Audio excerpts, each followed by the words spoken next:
Welcome to Pauline Interviews, and today I've got a really fascinating topic. I'm going to be talking about secrets of Aboriginal healing. And we're right here at the New Renaissance Bookstore in Northwest Portland. It's the largest metaphysical bookstore on the West Coast, and they have wonderful guests come in from all over. The nice author I'm talking to today, Robbie Holz, is actually from the Seattle area, and she's come to talk about this wonderful book she co-authored with her late husband.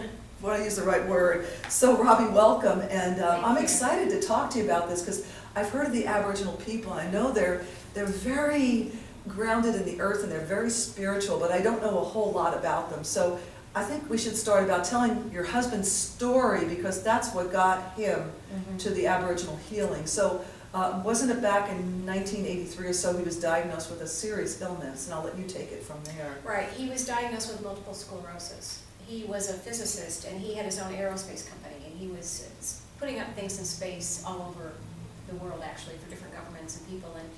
But he was noticing that his foot just was dragging a bit, and he was getting scuff marks on his shoes, and so he just ignored it, and eventually he got to the point where he realized something was seriously wrong.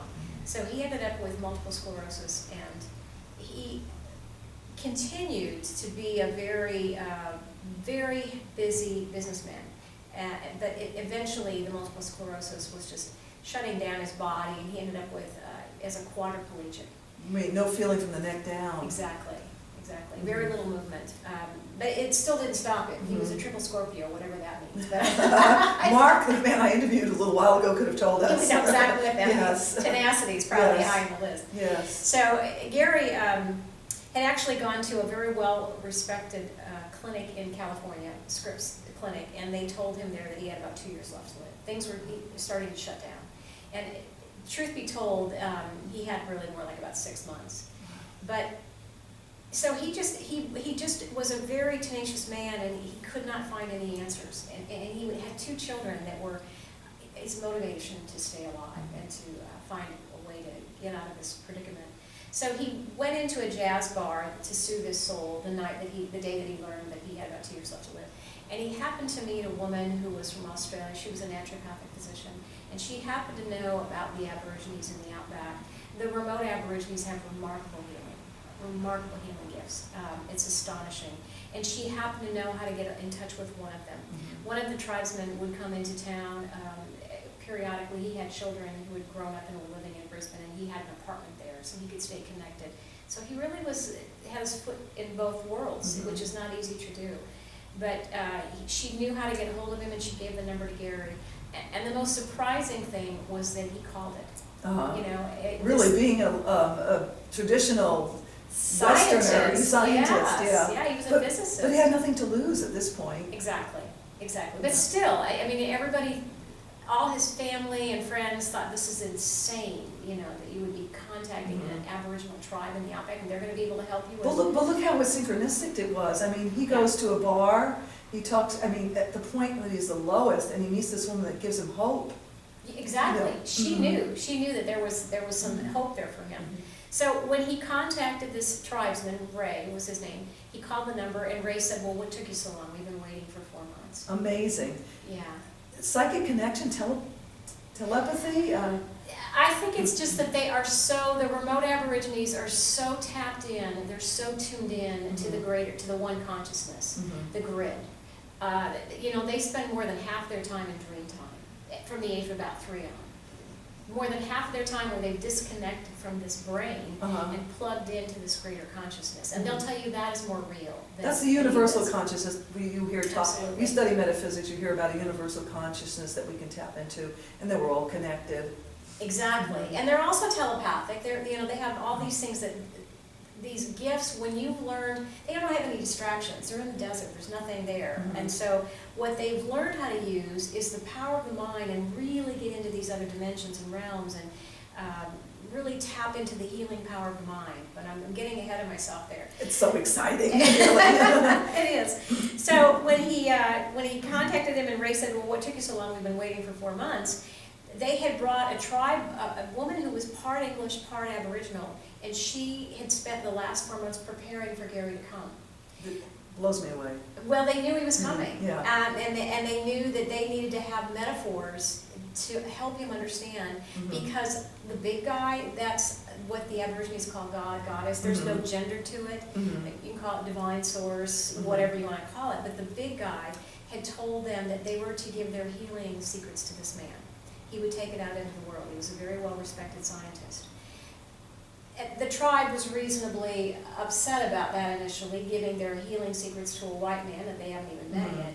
But when they understood from the big guy that it was needed, it was Mhm. desperately needed, and that this man would take it out, and that it was because we don't really understand about healing. And when you understand how the Aborigines heal, you can see how we're really off base on so many things. For instance, it's about the body, mind, spirit being aligned. Yes. And if you don't even, like so much of a lot of what Western medicine does, it'll just simply address the physical. The body. The body, without even getting to the emotional core, and there's always an emotional core. If you don't get to that emotional core, it's just like picking the top of a dandelion, it's just going to grow right back again. What I've heard from my studies is that illness and disease starts in the etheric body, in the energy body, and then that would be your emotional, and and then it works its way into the physical body. So it is connected. You can't take one part. You need all three to address all three. Exactly. It's the body, mind, spirit. They all need to be aligned. Mhm. So this was why the Aborigines knew that we desperately needed this information, and they gave it to this man. And so Gary went into the Outback as a quadriplegic. Mhm. He was literally unloaded as sort of cargo in his wheelchair, taken off that plane, and Ray met him in Brisbane and took him into the Outback around Ayers Rock, Uluru.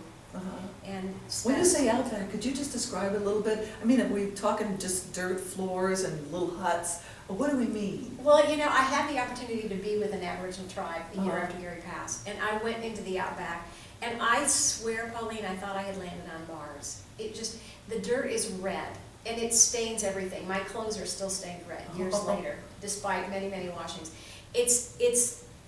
I mean, I traveled from Brisbane into the Outback like 5 hours on an airliner. Very isolated. It's just pure desert. So that's like getting in a plane here in Portland and going to Chicago, and it's nothing but desert. It's vast. So it's a perfect opportunity for these Aborigines to be sheltered and protected from civilization. And I think that the remote Aborigines, from what I understand, are really like Atlanteans, Mm-hmm. who they have been preserving this culture, this knowledge. They're very awakened, very high dimensional beings as far as advanced, extremely advanced.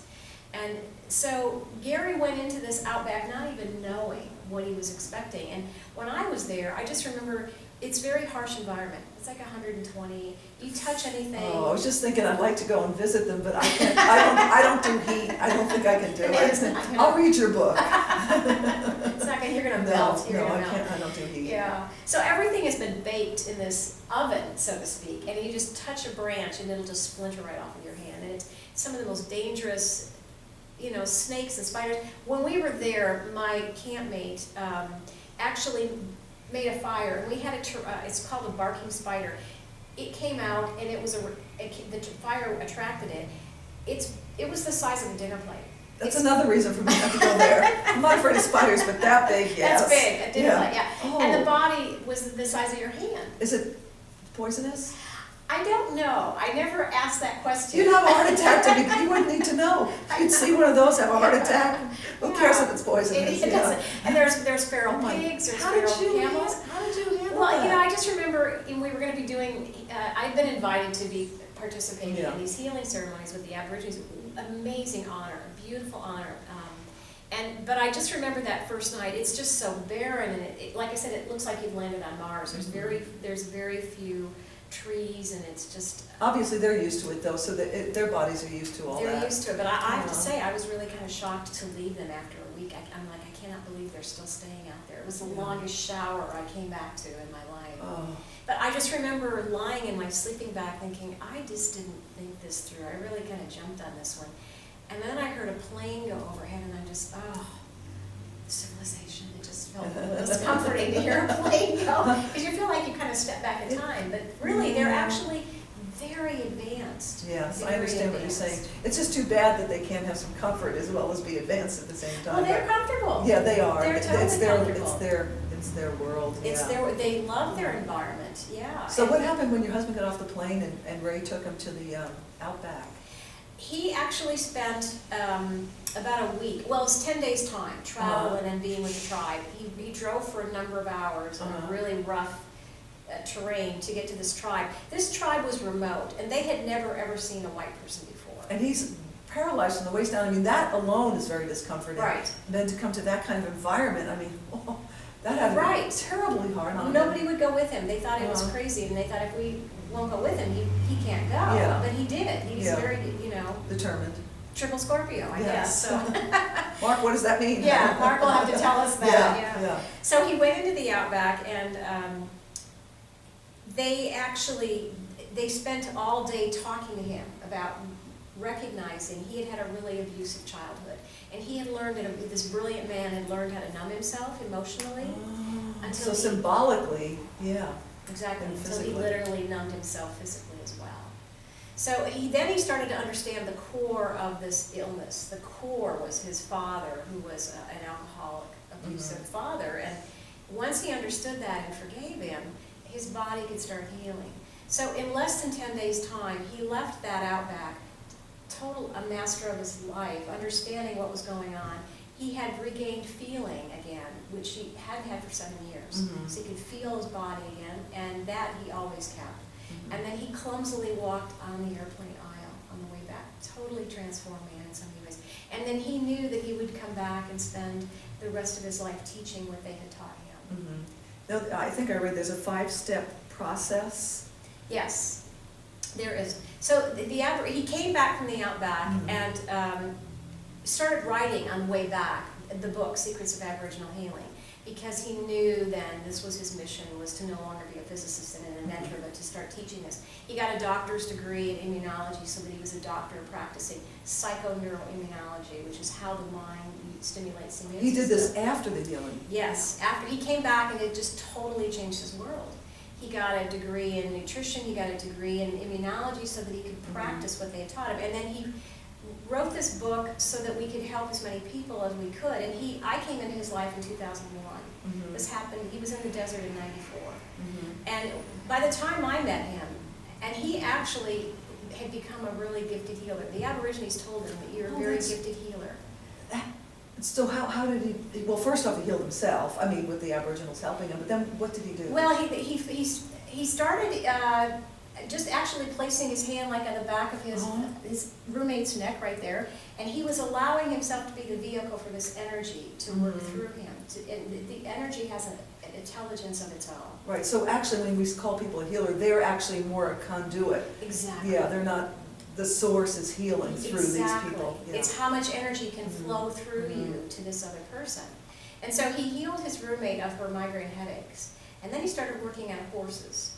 And then he started working on people, and by the time I met him, he healed my sister. I have a big family, and one of my sisters had gone, she was almost totally blind of a very rare disease, uveitis. She lost all the vision in one eye and had a little bit of peripheral vision in the other eye. And science, again, had nothing for her, and so he said, send her out, I think I can help her. And he healed her in 4 days' time, and that's a great way to get the girl. So I fell in love with him. And I would have fallen in love with him, you know. He sounds like a wonderful man. He's a wonderful man. Yeah. So then he spent the rest of his days healing people, and people would come to us who were stage 3, stage 4 cancers. You don't go to an alternative healer unless you've gone through every other route. So they would come to him with AIDS and things that science didn't have the answers for. And he was doing tremendous stuff. Yeah. He was working, again, he was the conduit. And what we discovered was it takes so much time to heal people who are at these advanced stages. Yeah. Why don't we start at the other end and help as many people as we can?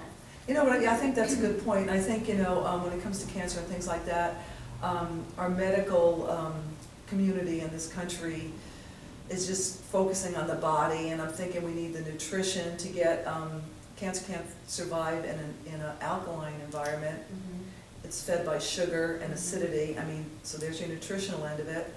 souls have wounds, and there's your spiritual end of it, and we're not addressing that. So maybe not so much that people need to go to healers when they have cancer, but maybe they need to learn to heal themselves by taking these principles that the Aboriginals are sharing with us now. That's why they gave us this, exactly, and that's why the book came out, Secrets of Aboriginal Healing, to teach them how to heal themselves.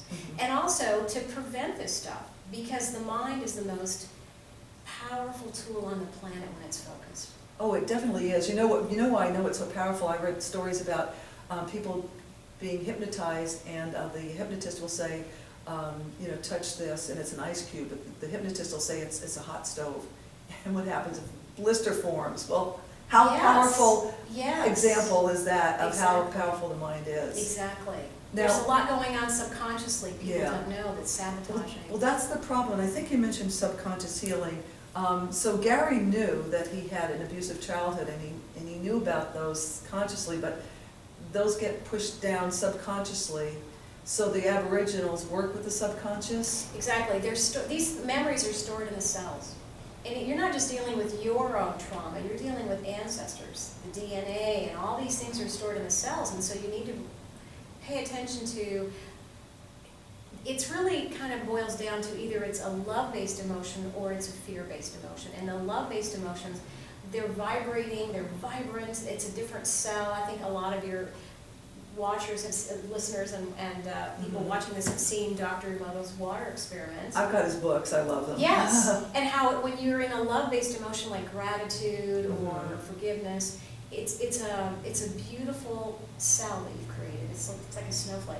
And if you're in the lower vibrational emotions like fear and anger, judgment, you create a different cell. It's very discombobulated. Dr. Emoto showed us that. So you got to pay attention to what am I creating on a regular basis, because if you're doing a lot of fear-based emotions, it's a very low vibration.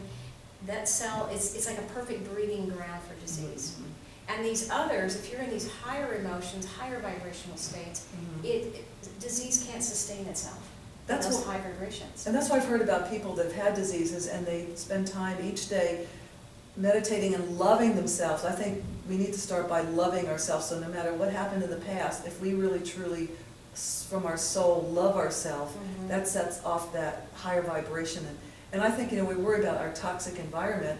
So I think I said to some of my friends, well, what if we just do what Dr. Emoto does? We just bless our food, send out high vibration, no matter what toxins are in there, and we believe it'll nourish us. I mean, that's the best we can do. I mean, right.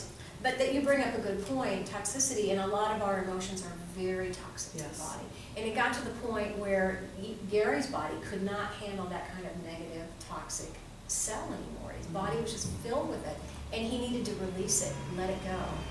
So they do attribute a lot of our diseases today, like multiple sclerosis and Parkinson's, to toxicity, both environmental, but they're not addressing the emotional toxicity. Exactly. That's what we need to address. Yes. Now, the interesting thing, you mentioned it once, and I did know in my notes, something about the Aborigines, and they use certain things, that they use dream time, and I was reading, it's the Aboriginal culture is 60,000 years old, and they kept it secret, but now some of them wanted it to get out to the rest of the world to help us, which is very nice. And so what kind of things do they use? The 5 essential steps. They use the dream time, spirit guides, telepathy. I was reading about that. Can you address any of that? Sure, sure. You know, and I have to say, when I went into the 2008 into the Outback to be with this tribe doing healing ceremonies, it was so powerful. They know that they're connected to everything. They can see it. They can feel it. There's just no duality in their mind. So we created thunderstorms, very, very powerful thunderstorms that kept coming around the camp because they know that it's just all connection. So they will use crystals, they'll use sacred geometry, they use a lot of things, but what they use more than anything is the power of the mind plus assistance from the other side of the veil, whatever that means to you. And that can spirit guide, exactly. Source, your higher self, your higher self, yes, whatever that means to you. So it's the mind, learning how to use the mind, and plus assistance from the other side of the veil is tremendous. The mind is the biggest factor in healing. If you don't think you're going to get better, you won't. That's why it upsets me when people go to a doctor and they say you've got 2 months to live. Some people will just glom onto Yeah. that, and 2 months they're goners, Right, Well, well, I always believe there's hope. I believe the body can completely absolutely. heal. absolutely. I really think. Do you think they've kept themselves isolated so they can protect? Yes, they don't Yeah. want to be connected to. Yeah. I mean, they think that we, civilized tribes are really chaotic and primitive, honestly. They think that speaking out loud is very primitive. Telepathy is what they use. They're telepathic to everything. They will communicate to the plants and find out which ones are going to help in their healing. They will communicate to the water source. They will communicate to everything. They can hear the trees singing. It sounds like, I've heard of people when they cross over, that's what they describe. They describe, they don't voice, they communicate It's telepathically. telepathic. So it's kind of Right. like, you said they're living in two worlds. They're living in their Aboriginal world, they're living in the modern world when they go to Brisbane. But it sounds to me like they're living in two worlds. They're living on the earth, but they're living on the other side too. Well, on the other side of the veil. The only two healers were the only ones who had ever been connected to Western civilization. Right. The tribe had never seen a white person. Yeah. And I thought it was interesting that the little boy loved the wheels on Gary's wheelchair. Yeah. Boys just have a fascination with wheels. It doesn't matter. It's just part of their makeup. Yeah. But the tribe, and what we've been talking about are remote tribes that Yes. have been safely tucked away and safeguarded with these belief systems that have been passed on from generation to generation, and they know that they're the oldest cultures. How many tribes are there? Oh, there's hundreds of tribes. How come they're in Australia? How come, are there anywhere else in the world, or these? Well, and I think that it's really, there's indigenous cultures all over. Yeah. And I think that it's very interesting that these indigenous cultures tend to share that when they're Yeah. safeguarded away Yeah. from civilization, they tend to hold a lot of the same beliefs, and like the Aborigines will tell you, in a lot of the indigenous cultures, staying close to the land is of utmost importance. Right. Well, our American Indians were that way too. Exactly. Yeah, and they had the same healing and things to offer, but now, of course, we know they're no longer living the way they did. One last question, because I don't want us to run out of time or battery, is the children, they have they're content to stay like that? They don't, you'd think, I'm gonna grow up and I'm gonna see the world, or I wanna see what else there is out there, but no. Well, some of them do, but I think it's really a challenge for them, and I think Mhm. they do come back to the Mhm. village. I think there's about 620,000 Aborigines in Australia, and 20% of those are remote. In the remote, that's Tucked quite, away, yeah, yeah. that's quite a few. Yeah, and they're Mhm. they're very small tribes. Uh-huh. There's hundreds of these tribes, Mhm. and so it's a vast area.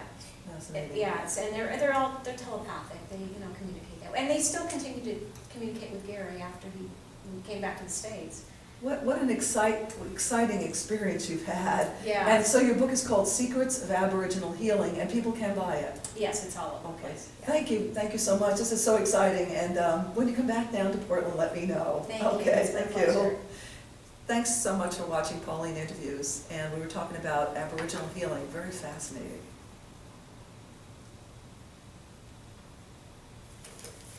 Hopefully. See, you're good. You pause.